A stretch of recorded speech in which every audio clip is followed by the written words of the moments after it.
Hi everyone. This lesson is about question 8, part A, a probability density function given in the form of a fourth degree polynomial here, and the domain, the x values are 2, 3, 4, 5, and 6.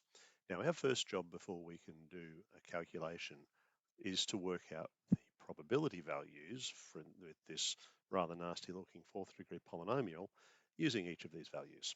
There's a good way to do this on the calculator using the table application over here. So let's move down to the table app. When you get to here, it looks a bit like the graphing app. You enter the polynomial under the value y1. It'll create a table of values. We do have to tell the calculator what x values, what domain to use. We do that with the settings button here, F5. So I've already told it to start at 2, end at 6, and to go up in steps of 1. This is a discrete variable. Once we've got that settings done, we access the table. And here we can see the values of the probabilities. If you were to actually calculate that normally, you would get the same answers. So I then summarized the results of this in a probability density table, like we usually do, the values of x and the values of the probabilities coming straight from here. Of course, we can go down a bit if we need to see the last one.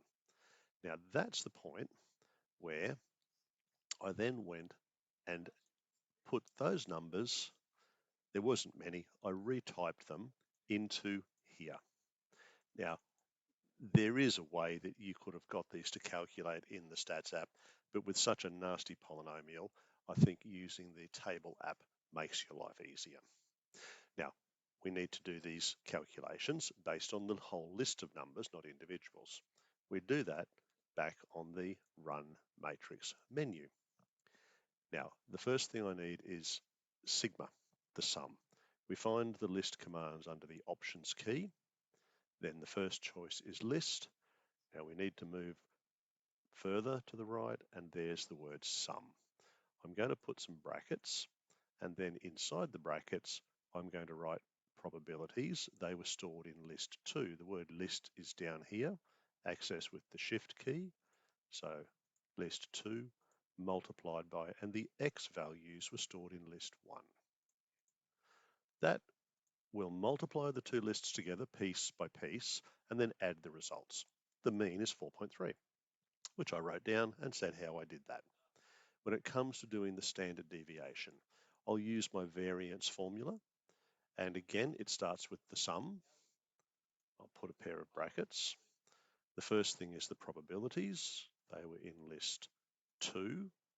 Now this time I have to do a calculation. X is the values, so I'll need more brackets. And those brackets end up being squared. So the x values were stored in list 1, and each of them I subtract the mean, which is 4.3. So this will subtract 4.3 from every item in the list, then it will square every item in the list, then it will multiply by the probabilities, and finally it will add up all of those terms for us. 1.61 is the variance. Take the square root of that in the usual way, and you'll get the standard deviation. Thanks for watching.